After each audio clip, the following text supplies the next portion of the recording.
Kutek niku ada ya, kan kutek niku sebutan ya, sebutan untuk mewarnai kuku ya. Ada yang bisa diklentek, diklentek, ada yang nggak bisa. Ada yang tersisa hanya warnanya saja, biasanya kita sebut dengan henna. Ada yang enggak, ada yang bisa diklentek. Kalau sekarang kutek niku henna, kadang-kadang orang nyebutnya juga kutek, makanya tergantung bisa diklentek napa mboten. Lek bisa diklentek berarti mencegah sampainya air. Walaupun toh sakniki niku macam-macam ibu-ibu. Sakniki niku ada yang namanya kutek tapi klaimnya halal. Halal wudu. Menurut pabriknya ini bisa menyerap air.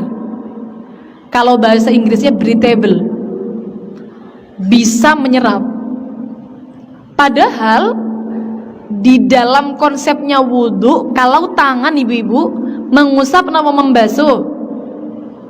Mengusap tangan atau membasuh tangan? Membasuh. Kalau membasuh itu berarti airnya harus mengalir. Gak cukup kita mau mboten cekap, harus dialirkan, airnya ngalir.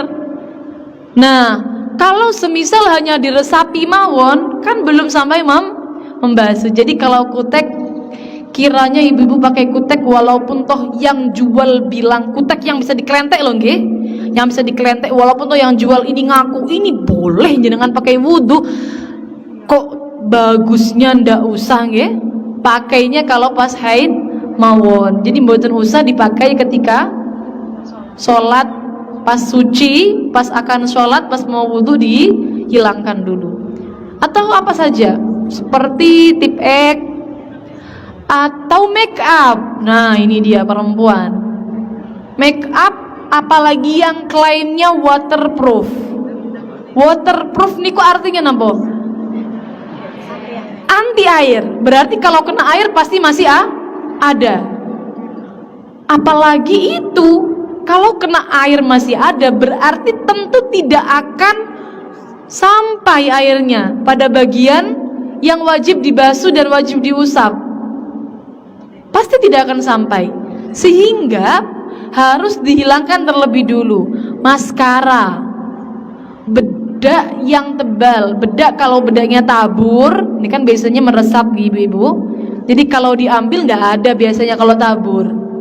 Kalau foundation pasti jelas ya, sesuatu yang kalau dihilangkannya butuh menggunakan make up remover, pasti menghalangi air. Kalau dihilangkan menggunakan make up remover baru bisa hilang, pasti menghalangi air. Kalau tidak harus menggunakan make up remover belum tentu tidak menghalangi air, belum tentu. Bisa jadi menghalangi, bisa jadi mboten. Bagaimana cara tahunya? Ya semisal celak niku ibu-ibu nggih. Kalau celak niku, kalau celaknya tebal, kira-kira airnya tidak akan sampai pada kulitnya, maka berarti ya ditipiskan dulu. Semisal cuma tipis, kira-kira tidak sampai menghalangi air. Kalau sampai tebal pasti menghalangi.